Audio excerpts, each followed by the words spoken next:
सावधान रहना है। और प्रायः गलती सोते समय करते हैं उपासक की कोई प्रपंच की बात याद करते हुए या मोबाइल देखते हुए या कोई गंदी चेष्टाओं का आपकी रात बेकार चली जाएगी।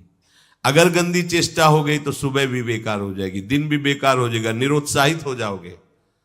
सोते समय आपको समय नहीं देना व्यर्थ चिंतन का। उसी समय विषय चिंतन होता है, उसी समय विषय भोग की आकांक्षा जागृत होती, उसी समय विषय देखने की इच्छा होती। मोबाइल है तो जिस समय आप अपनी शैया पर जाएं स्विच ऑफ कर दें। उसमें मैसेज घंटी आने का कोई भी रास्ता मत रखें। मान लीजिए आप उपासक हैं भगवत प्राप्ति के, 30-35 वर्ष ये नहीं था तो सब मर नहीं गए थे। और बोले इमरजेंसी, जब इसकी 30-35 वर्ष से पहले इसकी कोई रचना नहीं थी, मुझे लगता है, क्योंकि 30-35 वर्ष में ही इसका विस्तार देखा है। नहीं तो कभी किसी के पास मोबाइल नहीं। कोई बड़े अधिकारी तो इतना बड़ा वो, इतना बड़ा वाला वो ऐसे रखते थे नहीं तो मोबाइल तो हमें लगता है 30-35 वर्ष। तो फिर इमरजेंसी कैसे चलती थी, कैसे चलती थी इमरजेंसी? और आप ब्रह्मा हो क्या कि इमरजेंसी संभाल लोगे? स्विच ऑफ करो। जो सब इमरजेंसी संभालने के लिए तैयार रात दिन न सोता है, वो हर समय जागृत रहता है, वो हमारा आराध्य देव है। स्विच ऑफ करो, चिंतन लगाओ श्री जी का। ये जो रात्रि के शयन के समय मोबाइल में इधर उधर दृश्य देखने हैं, अपने सर्वनाश का बीज बोना है। मान लो, हमारी प्रार्थना मान लो, ये उस समय मन आपको परेशान करेगा जब कमरे की सिटकिनी अंदर से बंद होगी। सबसे प्रार्थना है रात्रि के शयन के समय। तो बोले फिर ठीक है 10 बजे तक देख लेंगे मोबाइल, इसके बाद शयन के समय भजन कर लेंगे। होगा ही नहीं। क्या तुम देखना चाहते हो? प्रिया प्रीतम के सिवा और कुछ क्या देखना चाहते हो? वो तो सुभग सुंदरी सहज सिंगार है, सहज शोभा सर्वांग प्रति सहज रूप वृषभानुनंदिनी। हमारी स्वामिनी जी की सुंदरता छुपाने के लिए आभूषण पहनाए जाते हैं। औरों को तो आभूषण सुंदरता बढ़ाने के लिए, यहां छवि के छिपाए बे को ऐसे के दास होके क्या देखोगे मोबाइल में? क्या देखना चाहते हो? वासना की क्रीड़ा, और तुम उस क्रीड़ा को देखना चाहते हो? परमार्थ के पथिक हो। देखना है तो प्रभु को देखने की वृत्ति रखो, अन्यथा मूंद लो आंखें। प्यारे, महान फल प्राप्त करोगे। सबसे प्रार्थना है एकांत में मोबाइल रूपी दुश्मन से बचो। क्योंकि जब आप गंदी बात कहीं देखोगे तो आपके अंदर वैसे ही चिंतन बनेगा, वो ऐसे ही लगेगा मैं भी ऐसा करूं, मैं भी ऐसा भोगूं, मैं भी ऐसा देखूं। मान लीजिए आप, जब हमारे शास्त्र कहते हैं कि पशु पक्षियों के मैथुन को भी नहीं देखना है, अगर ऐसा एक बार दृष्टि पड़े तो मानसिक प्रणाम करके दोबारा दृष्टि न देना। और आप मोबाइल में ऐसी चेष्टाएं देखोगे, कैसे आप भगवत भजन करोगे? कैसे भगवत प्राप्ति का उद्देश्य रख पाओगे? ये कलयुग की बहुत महीन चाल है कि उसके बिना काम नहीं चलेगा और हम तुम्हें काम से युक्त कर देंगे। इसके बिना काम चलेगा नहीं, तुमको रखना पड़ेगा। और जब तुम इसे रखोगे तो हम काम अपना कर लेंगे। कलयुग ने कहा हम अपनी व्यवस्था बना लेंगे। यहां कह रहे जब आप नींद में जा रहे हैं तो बिल्कुल मानो मृत्यु शैया पे जा रहे हैं।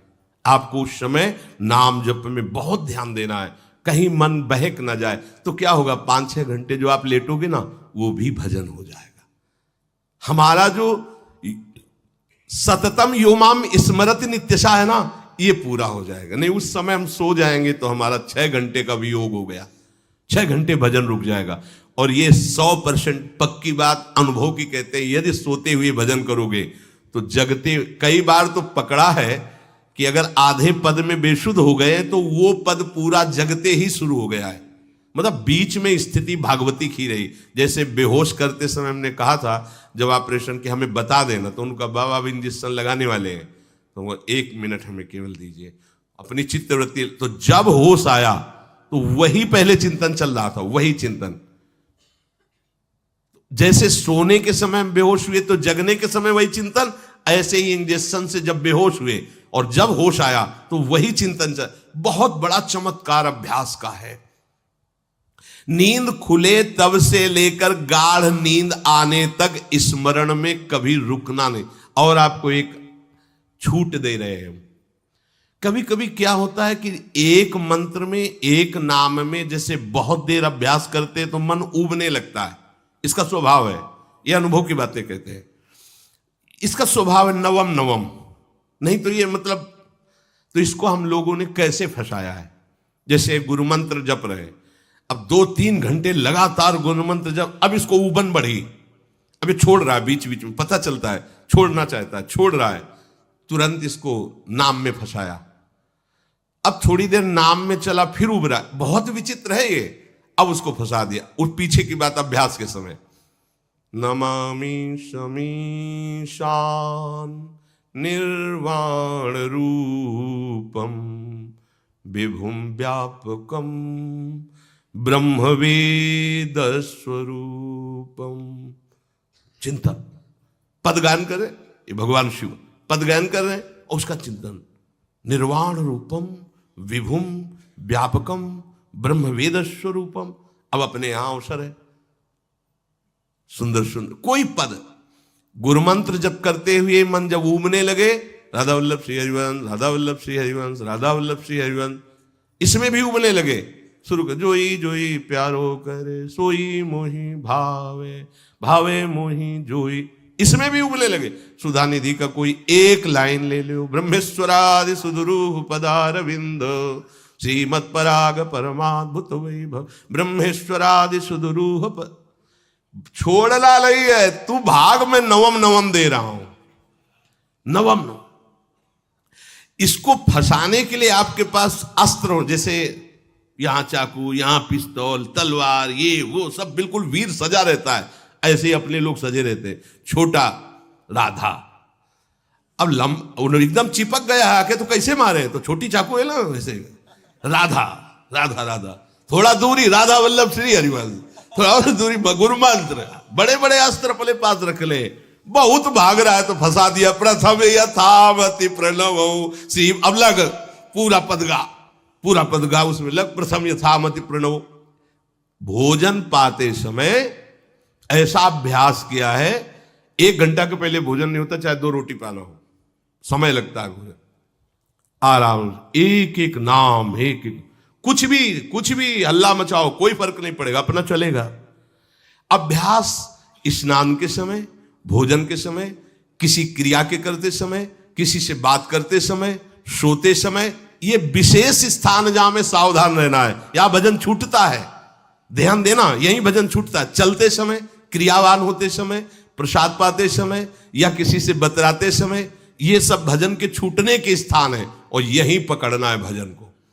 जब आपको बिल्कुल न लगे तो मानसिक सब बंद कर दो और गुनगुनाने लगो, जो धुनी आपको अच्छी लगे उसी में नाम, कोई नाम लेके, संसार का चिंतन न होने पावे, चाहे जो कुछ तुम जहां तुम्हारा मन आवे, गंगावरी गोदावरी, कुछ भी भागवतिक चिंतन के सिवा संसार के चिंतन न होने पाए, पहले ऐसे अनन्य बनो, फिर बाद में अनन्यता आती, रसना कटो जो अनरट। हाँ भी विषय चिंतन कर रहे हैं, प्रपंच कर रहे हैं, बोले रसना कटो जो अनरटो, और नहीं बोल सकते, प्रपंच बोलेंगे बस, रसना कटो, ये शब्द वहां नहीं आते।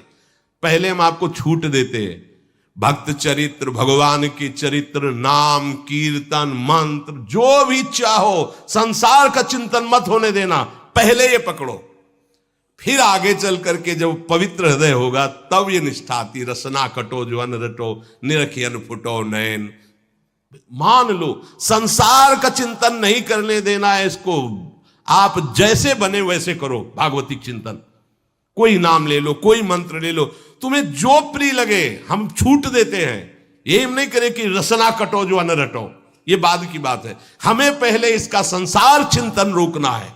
कैसे छूटेगा, कैसे छूटेगा, हमें यह पकड़ना है, नहीं तो निष्ठा की बात। जो हरि नाम जगत त्रिशिरोमणि वंश बिना कब हूं, हरिवंश बोलेंगे नहीं, हरि बोलना नहीं है, हरि बोलना नहीं, क्योंकि जो हरिनाम जगत शिरोमणि वंश बिना, हरिवंश बोलना नहीं है, क्योंकि प्रपंच में रति। तो क्या करो, जो तुम्हें प्रिय लगे पहले उसे पकड़ो। ये हम अंदर की बात करें, प्रवचन की बात नहीं कह रहे, मन को फंसाना है हमें। राम कृष्ण हरि जहां लगे इसको लगा, पहले पहले इसको फंसाओ, संसार का चिंतन न होने दे। गीता, भागवत, भक्त चरित्र, कुछ भी कहीं भी इसे फंसाओ, पहले संसार का चिंतन न होने दो, फिर लाओ इसको घुमा के निकुंज वाटिका में, फिर तो भागेगा ही नहीं, फिर नहीं भागेगा। अब सीधे निकुंज वाटिका में किसी महाभाग्यशाली गुरु आश्रित का लगेगा, अन्यथा बहुत प्रपंची मन है, आप आश्रय इधर का लोगे, प्रपंच का चिंतन करोगे, बात बनेगी नहीं। चिंतन छोड़ना है हमें, जैसे बने तैसे संसार का चिंतन छूट जाए तो हम विजय को प्राप्त होंगे। ध्यान दीजिए, इस परमात्म तत्व को वही प्राप्त कर पाता है जिसका राग बीत गया है, खत्म हो गया है, वैराग्यवान। ज्यादा परिश्रम नहीं है वैराग्य में, विवेक नहीं होने के कारण हम वैराग्य नहीं धारण कर पाते। हम बाहरी बातों को वैराग्य ले लेते हैं, ऐसा कपड़ा बदल लेना या कपड़ा ना पहनना या लौकी का कमंडल, मिट्टी का पात्र, तो हम अपने को वैरागी। बात यहां नहीं रुकेगी, वैराग्य का इतना ही मतलब नहीं, ये भी एक बाह्य अंग है वैराग्य का, पर वैराग्य का सच्चा स्वरूप है वीतरागा। कहीं कुछ भी अच्छा नहीं लग रहा, कोई भी सुख आकर्षित नहीं कर रहा, लोक लोकांतर की प्रतिष्ठा, मान, सुख, ऐश्वर्य, व्यक्ति, कुछ अच्छा नहीं, राग खत्म हो गया। ऐसा उस अक्षर ब्रह्म को, अविनाशी तत्व को जान पाता है। जगते भयो फिरे बैरागी, जैसी हरिवंश प्रपंच बंच सब ये काल ब्याल को खायो। हालत यह है कि जैसे सांप ने मेढक को पकड़ रखा और मेढक सामने पतिंगा को, कीड़े को पकड़ना चाहता है, उसे यह पता नहीं कि मैं खुद किसी का कवल बन चुका हूं, वो एक झटके में मुझे अपने पेट में ले जाएगा। ऐसे ही हम सब हैं, काल के द्वारा ग्रसित है, काल ने हमें पकड़ रखा है, पर हम भोग भोगना चाहते हैं, हम नाना प्रकार की मान प्रतिष्ठा पाना चाहिए, ये पता नहीं एक झटके में हमारा अस्तित्व ही खत्म हो जाएगा। जिनके अंतःकरण में किसी भी व्यक्ति, वस्तु, स्थान, पद, प्रतिष्ठा का राग ही नहीं रह गया है, उसे कहते हैं वैराग्यवान। वीतरागाः, राग ही नहीं है। जिनका अंतःकरण निष्पाप, निर्मल हो चुका है, जिनके हृदय में केवल भगवत प्राप्ति की उत्कट लालसा जागृत हो गई है, ऐसा साधन संपन्न उपासक परमात्म तत्व में प्रवेश पाता है, अध्यात्म मार्ग की ऊंचाई पर वो स्थित हो जाता है। यदि छंतु ब्रह्मचर्यम चरंती, जिनकी इच्छा एकमात्र भगवत प्राप्ति की है, यदि छंतो, तो उनको क्या करना होगा? ब्रह्मचर्यम चरंती, ब्रह्मचर्य का पालन करना होगा। प्रत्येक इंद्रियों का निर्विषय हो जाना वास्तविक ब्रह्मचर्य है। केवल जनेन्द्रिय से ही ब्रह्मचर्य को नहीं लेते, हमारी प्रत्येक इंद्रिय भोगों से रहित होकर भगवत अनुराग में, नेत्र प्रभु को देखना चाहते हैं, त्वगेंद्री प्रभु को स्पर्श करना चाहती है, घ्राणेन्द्री प्रभु के श्री अंग की गंध पाना चाहती है, श्रवणेन्द्री प्रभु के वचन सुनना चाहती है। एक एक इंद्रिय अपने प्रभु में लग गई, अंतर्मुख हो गई, बाहर विषयों का त्याग हो गया, इसे ब्रह्मचर्य कहते हैं। पर प्रारंभिक ब्रह्मचर्य में जनेन्द्रिय का ब्रह्मचर्य अत्यंत आवश्यक है। यदि जनेन्द्रिय जन्य व्यभिचार दोष से युक्त है तो कदापि उसे भगवत प्राप्ति नहीं हो सकती। शुभ गति व्यभिचारी शुभ गति चाहे, असंभव। और भगवत मार्ग में सबसे बड़ा दुश्मन यही व्यभिचार दोष है, काम। इसी से हमारा हृदय मलिन होता रहता है, अंधा बटे और पड़ा चबाए वाली दशा रहती। कहते हमें 50 वर्ष हो गए, अरे 50 जन्म हो जाए, तुम व्यभिचार करो, गंदी बातें करो, गंदे चिंतन करो, सो समय व्यतीत कर, अनंत जन्म व्यतीत हो गए, भगवत प्राप्ति हुई क्या? 50 वर्ष से भगवत प्राप्ति हो जाएगी क्या? 5 मिनट काफी है भगवत प्राप्ति में, एक बार नाम काफी है। वो स्थिति तो लाओ। बार बार बहिर्मुख वृत्तियों के द्वारा विषयों में सुख बुद्धि कर लेने से हमारा सारा का सारा अध्यात्म चिंतन बदलता रहता है, इसलिए लाभ नहीं मिल पाता, एक रस चिंतन नहीं रह पाता। बार बार विक्षेपी विषय करते रहते हो, हम सहते रहते हैं और भोगते रहते हैं। एक बार तो हिम्मत करके उठो। अब लो नशानी अब ना नशई हो, एक बार तो दृढ़ बनो। बस मन के अनुकूल चलने की बात को तुम्हें रोकना होगा, तभी तुम्हारे अंदर यदि क्षंतो ऐसी इच्छा जागृत होगी। पक्का पक्का ऐसा ही है। जब हम किसी विषय के वेग को सहते हैं, विषय नहीं भोगते हैं, तो मन बहुत जलाता है। उस जलन में फिर एक ही बात होती है, बस भगवत प्राप्ति हो जाए, झंझट खत्म हो जाए। कब तक हम इसमें चलेंगे? एक बार भगवत, वो जलन हमको भगवत प्राप्ति की इच्छा प्रकट करती है। अपने लोग क्या करते हैं? जलन को मिटाने की कोशिश करने लगते हैं, तो भगवत प्राप्ति की इच्छा क्या, भोग प्राप्ति की तृष्णा जागृत हो जाती है। भोगे हुए भोगों को बार बार भोगने की इच्छा का नाम तृष्णा है।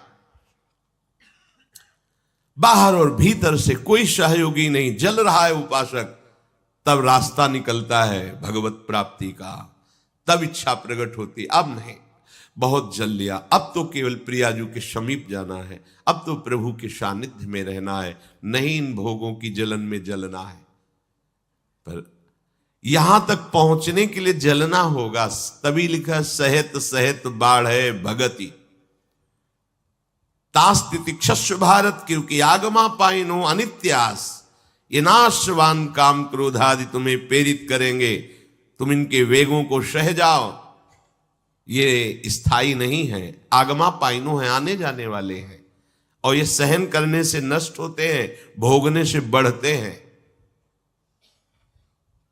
यदि क्षंतो, अगर भगवत प्राप्ति की इच्छा है तो ब्रह्मचर्यम चरंती, ब्रह्मचर्य का पालन करना ही होगा, इसमें कोई गुंजाइश नहीं, क्योंकि आप चल ही नहीं सकते।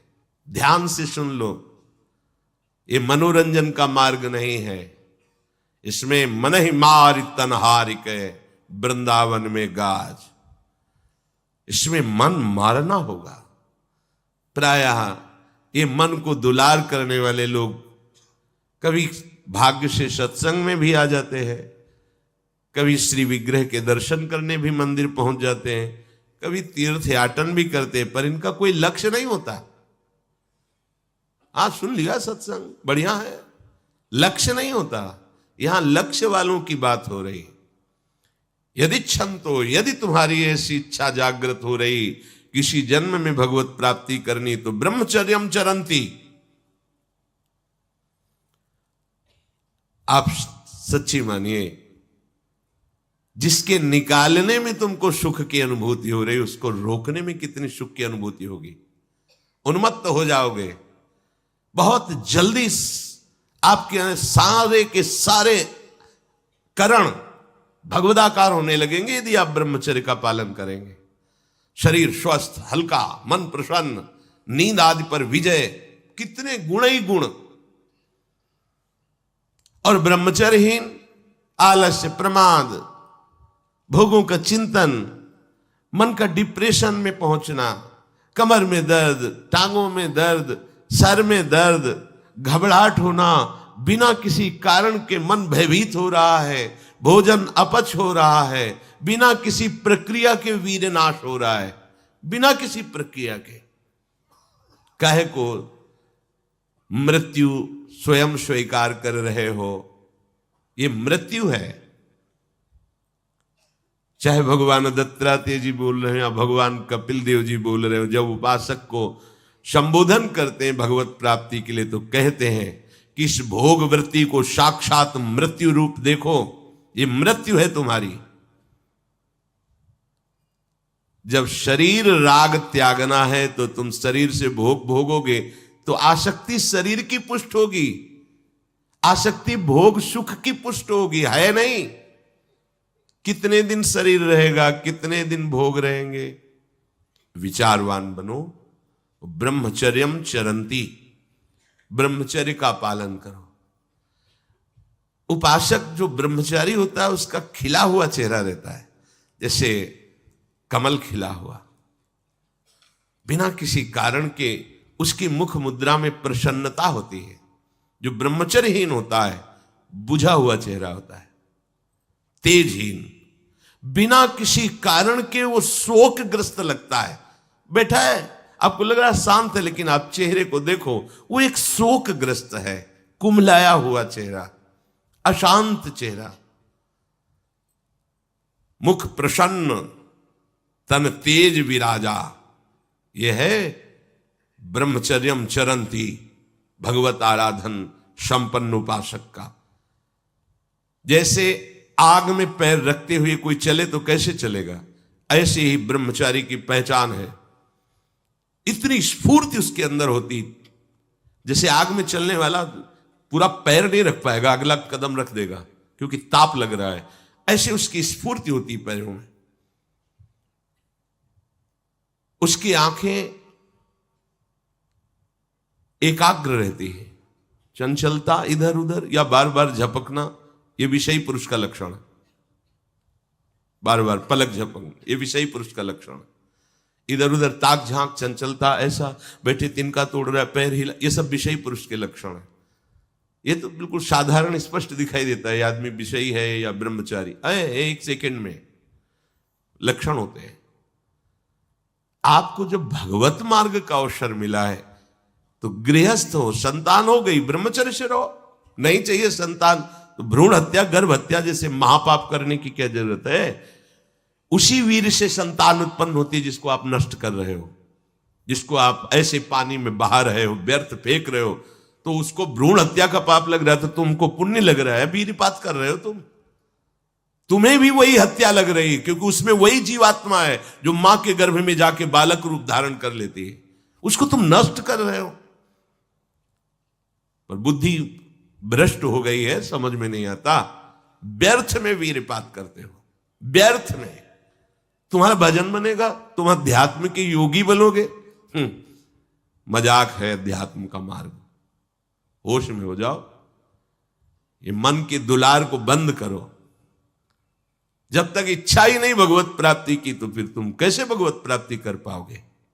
भगवत प्राप्ति की इच्छा कैसे होगी जब तुम्हारी इस तरह से निंदनीय वृत्तियां हैं। इंद्रियों को दुलार कर रहे हो, मन को दुलार कर रहे हो, भगवत प्राप्ति चाहते हो, आचरण नीच और चाहते हो उच्च पदवी। सावधान हो जाओ।